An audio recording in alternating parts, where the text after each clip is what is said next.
Good evening, and if you're watching, good day to you. It's Thursday night. The Patriots and the Colts are just in halftime of Week 4. Welcome to the Unintangibles Fantasy Football Show. I am Jeff Schuell. I'm here with my co-host, Mr. Mo Aurora. Mo, how you doing tonight? Good. Hello, everybody. I'm a little bit nervous because this first half has not gone my way, but we can get into that. Otherwise, I'm okay. But I've been very, very wrong already. You're really preoccupied. Are you going to be even paying attention to this interview, or are you going to just be watching the game here? What's happening? I'm okay. I'm with you guys. I live for this show. Let's do it. If you could see, we on your screens right now, we do have our guest, our beloved guest on the show. She is in the league. She's been in our league for 5 years, strong now. And we have her on because the timing is great because she is pitted up against Mo, and this is for first place this early in the season. I'd like to welcome on Diana Rice. How are you, Diana? I'm good. I'm tired. It's been a long-ass day, but I'm good. Well, obviously, yeah, Diana works hard, but she's an avid fantasy football player. She knows her stuff, and definitely wanted to congratulate you on the beginning of your season. You're 3-1. So how do you feel? It's kind of funny because if I had to say, in all honesty, my team generally ranks from like mediocre players to like consistent, solid players with like one superstar who is Khalil Mack, who's having like a hell of a start, right? And then like some sprinkling of luck along the way, because typically speaking, Matt Ryan does not put up 38 points for multiple weeks on end, right? Like that's ridiculous. So like I have a good team-ish, but a lot of it's circumstantial because right now I have Devonta Freeman, who's been out for 2 weeks. I have Doug Baldwin, who's been out. So I've had to play around. Like I've been having to use James Gray, which is fine and has been working out for me. However, not necessarily someone who's going to carry you through the season. You know what I mean? So like I'm feeling like, yay, this is fantastic. But whether this is going to be a consistent reality for my team through the course of the season, I don't know. We'll see. Yeah, I will say as your opponent this week, though, I don't like catching you at this time. I mean, look, hey, I don't have anybody going tonight. I like my lineup. I have a good team, right? But your team has gotten better. Your score has gotten better every week, and now Baldwin's back, Freeman's coming back. Like you're getting reinforcements. So even if James White tails off or something like that, oh no, there's a borderline first round running back that's like suddenly in your pocket again. So I feel like, and as long as he's like okay to really play, right? Like it depends. Like I don't know if I'm going to play him this week because he's just coming back, right? So I'm like, is he going to be in like shape to really pull it out? And then if like the game after that he's super solid and he's healed up, then for sure. But I think stuff like this you can never call entirely when you're talking about injury, right? Because sometimes it just like it's that little thing that like holds a player back, like throughout the course of the season, and they're not as consistent. Yeah, and I think if you have the luxury of not needing him to come back, like a lot of fantasy GMs just don't have two running backs right now, and so if you don't, the way I put it is if you don't need him as your RB2, then you can do without him as your flex for one more week. Let's see him be good again. And yeah, I mean, you got like a whole other good team just waiting to come back. Yeah, your team is actually pretty good, and you drafted intelligently. So you do have Matt Ryan. You've had some great starters. Marshawn Lynch, great start to the season. Adam Thielen's been consistent and great. I think he's had 4 straight 100-yard games. And just in case, you did pair Baldwin, you do have Tyler Lockett, so that's smart. I mean, you have the Seattle receiver to have, in case Baldwin is out.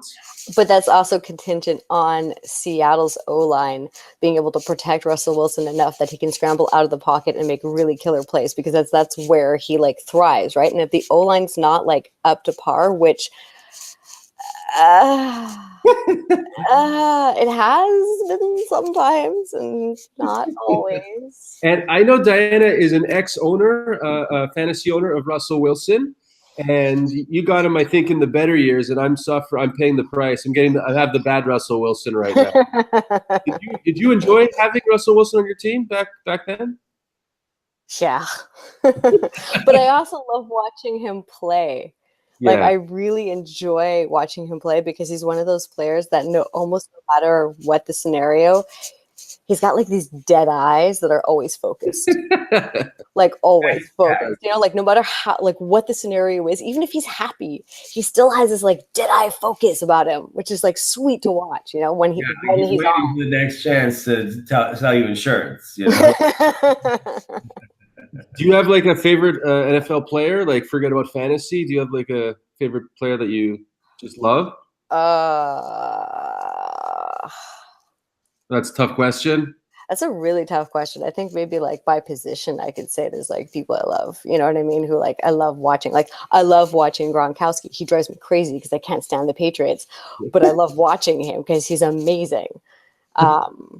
You know, and yeah, so I mean, I think for like different positions, there's like different players that, you know, like Sherman, watching him as a DB is magnificent when they actually throw to him because he's fantastic when he's in his element, you know?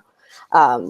So yeah, I don't know if I have ever like favorite players, although in the past I was like a mad lover of Jerry Rice. Like, oh yeah, I love Jerry Rice so much, and I was like, as a young child, was semi-convinced that there's a possibility we could be related because we had like the same last name, and I was like, maybe, you never know, it could be possible. I was like a 9-year-old, you know, I was like, we could totally be related. Maybe we'll get free tickets one day. And your father was a Steelers fan? Is that? Yes. My father's a Steeler or was a Steelers man. And my mother is a Patriots fan. That's right. Okay. I knew there was some Patriots lineage in your family. Although really, I think it's much more that she likes Tom Brady than the actual Patriots themselves. And so your husband is a fellow comedian, Rodney Ramsey, and is a big NFL fan himself. And you have a kid right now. How old is your daughter, Diana? She's 5. Has she started watching NFL football? Oh, she's been watching since like she was born. We'd like prop her up while we were watching games.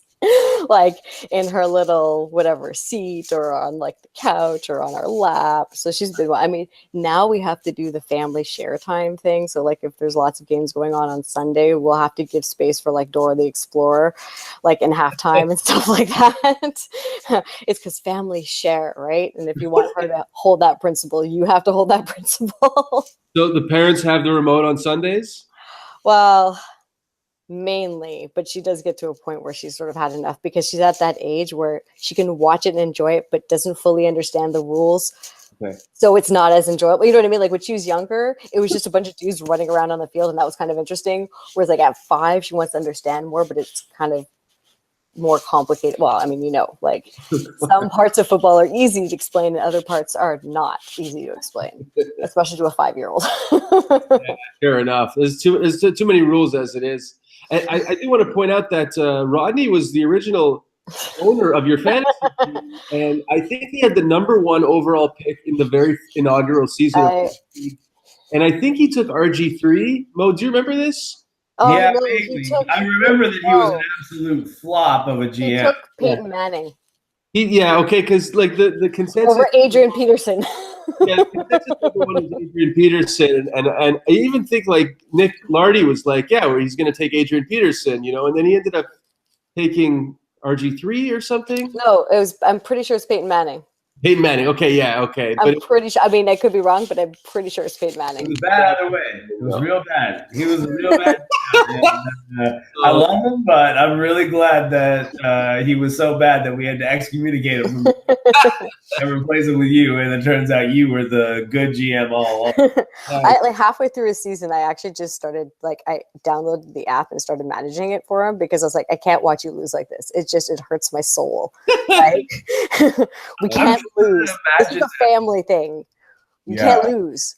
I'm just trying to imagine now that there must have been a time when like Rodney and I were talking fantasy football and you were standing alongside him and like just putting up with us, and like the whole time I'm like, oh, you and I should have been talking, and Ryan should have been sitting around. I get a good sense that Diana is a pretty competitive person. Am I right on that, or? Yeah. Yeah. At our wedding, my best friend, she listed 3 things about me, and I don't remember all 3, but I remember the first thing that she said is that Diana hates to lose. And that is really true. This is a good league to be in if you don't like to lose, because everybody in the league is really funny. It's like, oh man, I really don't want to lose, because then you just get roasted for a week. So it's good. Well, then I don't mind. Yeah, I have your game in real-time scoring, as you see right here. I have 20 for Diana and 0 for Mo. If you could see that. Yeah. So sorry to break that. It's funny. I'm trying not to be rude and like check out box scores game, but I happen to have our matchup open in front of me, so I have refreshed the screen a couple times. Oh, I have it on my phone open next to me, dude, and the game's on in front of me. Yeah. Okay, that's good. I was gonna, like, open. Hey, I don't know what happened, but James White has 30 more all-purpose yards, so great. But, what is it about like fantasy? Like obviously we're checking the score of our fantasy matchup tonight. Like, why is it so important to us? Why do we care? Isn't it like it's the ultimate escapism, right? Like, I mean, so I can't speak for either of you, but like I have kind of an intense job. I'm married. I have a husband who works nights and weekends. I have a 5-year-old kid. Like my life is a whole bundle of intense most of the time. And this shit's just fun. Like it's complete escapism. It's like competitive with like minor stakes. It's with people like with a group of people that no one gets sensitive about shit. That everyone can just be whatever. You know what I mean? Like people can like slay each other and people can like roast each other, and no one's gonna be like, oh, my feelings are hurt. Oh no. Like, you know what I mean? Like that's nice. It's nice to have an arena of your life, man, where it's just this like sort of super fun, playful, like no stress, but fun and competitive at the same time, you know? Did you happen to catch a piece of the interview with Corey last week? A little bit, yeah. Okay, because none of us had ever met Corey. We never met him. We didn't know what he looked like. And that's what's kind of cool about the league is that, you know, Corey's been part of this since the beginning almost. And it's like, fun to just compete with people even if you don't know them. You get to kind of have like this imaginary photo of who they are in your head, you know? Oh, for sure. But any general thoughts about our league in particular? I mean, just either the competitors or you've been going 5 years strong pretty much, because I don't even count Rodney anymore. Yeah, just if you had any general thoughts on, I guess, our league or any of our competitors or... Well, I mean, I have to say, I do miss having Nick. Yes. Because it was like a guaranteed win, and it was delightful. It's amazing. It was like in the pocket. Like, it was lovely. And you could be always guaranteed that he was going to, like, pull off some ridiculously weird trade for no apparent reason or forget to put up his lineup. So it was like, it was nice. I enjoyed that. Yeah, Nick was with us for 4 years, and I think because of time commitments, he couldn't come back this year. He told me he liked it. He was having fun. It's just I know he's busy with a lot of more important things, so obviously it was sad to see him go, but definitely enjoyed having him while he was there. So. And I say that, but I only say I'm kind of mean about it largely because I know Nick very, very well, and I have no problem with being mean about it. That's awesome. Well, Mo, anything to add right now? Well, I'm interested in seeing how the rest of tonight goes. I feel confident in our matchup. I mean, I feel like it's going to take a lot of points to win, and I think that if you win, then the standings will look a little bit more interesting. But I don't think. This may not be the first. This may not be the only time that we meet this year. So this will just sort of be. It'll be fun for what it is. So I'm trying to enjoy it either way, and then hopefully it'll set up something else down the road. It's safe to say that the league is pulling for Diana to win this week because we don't want to have. At least teams in your division don't want to have that sort of gap, you know. So I'm sure everyone's cheering for Diana to pull through. Yeah, I understand that. Like I said, the standings are more interesting if there isn't a team that stays undefeated, because like that doesn't matter, right? Like it's nice. I'll say it, like it's nice, but For sure. but obviously it doesn't matter if you're entering the playoffs if I'm 13-0 or if I'm 7-6. Like whatever, it's fine. That 14-0 doesn't get me anything, and so, or 13-0 I should say, right? So I'm like, I'm going to lose at some point, so I don't want to overreact if and when I do, but I also don't want to get carried away and think that my record's like it. It's not like, it's like, all right, it's a win in the bank, but it's not indicative of the current health of my team necessarily. That can change at any time. I'm just hoping that James White just springs like for a huge 50 yards while we're on the air here together. Bring it on, James White. Who fucking knew, huh? Yeah. Jesus Christ. Seriously, he has surprised me more than anybody else. Like, I don't even understand what's going on with him. Like, the other players, I'm like, yeah, it makes total sense. Tyler Lockett and Marshawn Lynch, when he's good, he's fucking awesome. You know what I mean? Like my other players, I understand Thielen as well, but like James White, he's been the quiet MVP of your team so far, I think. I mean, Matt Ryan, obviously, without a doubt, but James White, I mean, has definitely been consistent and stepped up in a way that I never would have expected, and like to be a part of the Patriots like offense in a way that I wouldn't have expected either at all. Any other surprises to you this NFL season, first 4 weeks in general? I guess Mahomes has got to be the sweetest thing, right, going on right now. Yeah, I mean, like, I think anybody who's been tuning into this show knew that Mahomes is going to be the real deal. Mo wants to take credit for all the Pat Mahomes hyping. We did some preseason, and Mo and I had a bet that the Kansas City Chiefs main three were going to outscore the LA Chargers main three. So Mo's definitely winning that one right now. Well, I mean, Diana's saying it on our show. It's not like Diana's just posting on Facebook what she thinks about Mahomes, and I'm like, oh, actually, that was our idea. It's on the show. This is the show. Did you see on Monday night when he changed hands to throw the ball? Yes. Yeah. Oh, like that was one of those plays like that went so sweet, but it could have gone so sour. You know what I mean? Like it was so sweet. Yeah. But it could have been so not the case. You know, like but he's awesome to watch. Like see, you never actually know how someone's going to perform live, right? Like that is really, no matter how hyped up you are, no matter the training, your coaching, there's something different to playing live, right? And so like it's awesome to see him like be so on point, like not just talented from like a raw talent standpoint, but have that like that football intelligence, that football smarts. Like he's clearly been training under Andy Reid, and he's clearly been paying attention to Alex Smith. And you know, on the sidelines, you see Andy Reid sitting right next to him talking, like not just like a quarterback coach, right? Or other players. It's like Andy Reid right next to him. And so it's really cool to see like all of that clear mentorship like play out with that talent like on the field. Like to me, that's what's surprising, is because like playing for the first time, like these guys are young, right? Like, I mean, these are young men. And so to have that presence and that seeming calm is I think great, but sometimes surprising. You don't always expect that like in a really young quarterback. You know, I think it is. Yeah, and definitely the lineage in his family. His dad used to pitch for the Minnesota Twins. Yeah. He does have that.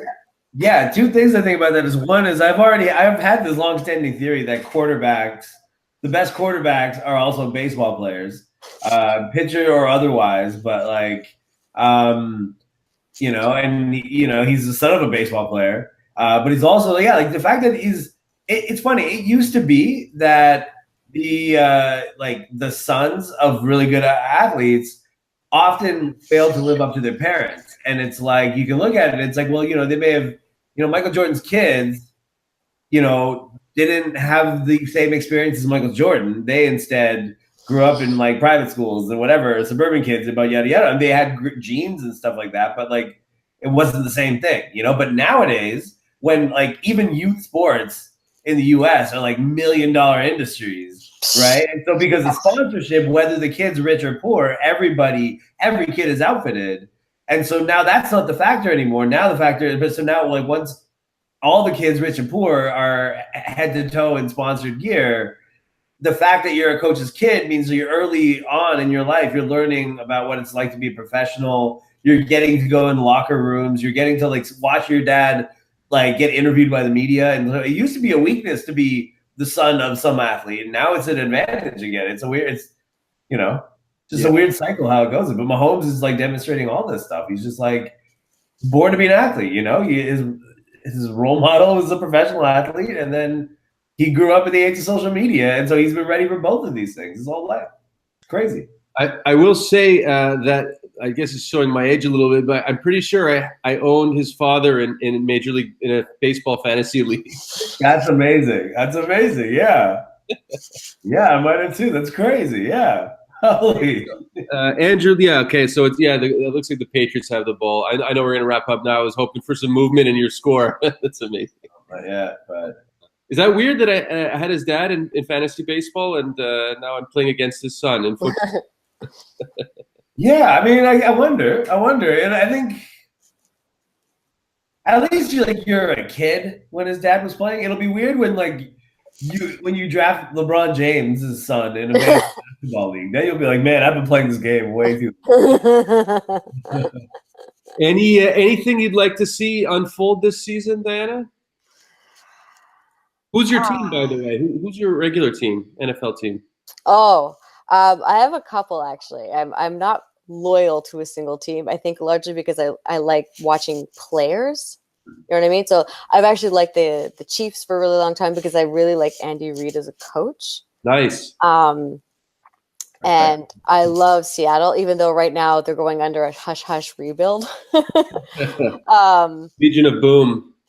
Yeah, I have a super soft spot for them. I have always loved the 49ers, but they're so anyway. It's been a long time. Yeah. It's been so long. Long. So I sort of hop around from season to season and then sometimes I'll watch teams for specific players and not even care about the team itself because I really like watching a given player, you know what I mean? And it's not even about whether that team wins or not, but I just enjoy watching them play. Yeah, I feel that's definitely common now that most people like players because Mo and I'm a Lions fan, Mo is a Cowboys fan, and I don't even know if we actually pointed out last week on 2 episodes that our teams were playing each other on the weekend. Hey, Mo, did we even bring it up? No, remember, I formally denounced my Cowboys fandom. That was just Emmitt Smith fandom from 25 years ago. I'm a Falcons fan now, but I also don't care all that much. I care more about my own Don't hide behind Cole Beasley, Mo. Cole Beasley can do whatever he wants. I support him. I have no strong feelings towards him, by the way. It's his owners that I don't care about.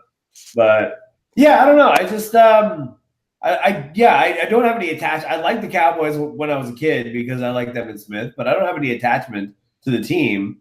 I live in Atlanta now, and I want everybody around me to be happy. I want to be happy with them. Sure, I'm a Falcons fan, but I'm not. The Falcons are good. They're a super solid team, man. Yeah, and it's not. It doesn't quite rip my heart out when they lose, but that's only because I've been a fan for the last 5 years. So maybe give it time and it will. Like when I watched the Super Bowl, the year that they lost to New England, it was kind of a weird experience because obviously I was rooting for Atlanta, partly because I now had an attachment to Atlanta, but also even if I didn't live in Atlanta, I would have been rooting for them because I was rooting against the Patriots. Yes. And so it was I didn't know if I really had any stakes in it or not. You know what I mean? I just felt like there was this FOMO of oh man, the next day everybody would have been in such a good mood. That night it would have been so much fun to go out and party. There was the FOMO of not having that be happening in my city. But it wasn't like that would have been my Super Bowl to cherish. I would have been oh cool, I get to enjoy this one. And you know what I mean? But it wouldn't have been I don't give it more time. Maybe then I'll have the attachment. Maybe it would take having kids and they be a Falcons fan and them to be heartbroken. And then I'll feel that way. But who knows? But for now, I'm just sort of I root for them. And they're having a tough start. They've lost a lot of good defenders. And no matter how many points they score, it's one fewer than they need. So who knows, man? I mean, what am I going to do? Am I going to get upset? Come on. These are all the other intangibles that we have to just enjoy, Falcon-wise, Diana's covered because she does have Devonta Freeman, who's back this week apparently. So you do have some more RB depth. And just before we go, I always give my little commissioner take to whoever is on guest with us. But don't forget to place a defensive lineman in your lineup, Diana. Yeah, no, I know.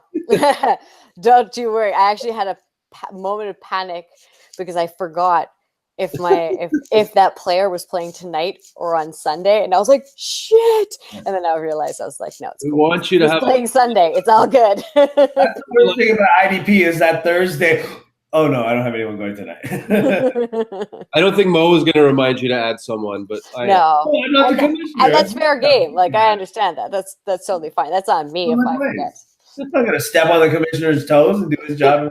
How would that be? You know, it'd be rude, really. It would be. It would be. I support my commissioner, and I would never want to upstage him. I doing his job faster than it. All I can hope for is fair play here. But, Diana, thank you so much for coming on with us. Love to do it again later. Thank you for having me. And I wish you luck this week. And it was a lot of fun. So thank you so much. Thank you, guys. And good luck, Mo. Good luck, man. We'll see. We'll see if this is the only time we meet. We'll see. Good luck this weekend. Have a great rest of the season. You too, man. All right. Bye. Have a good night. Bye.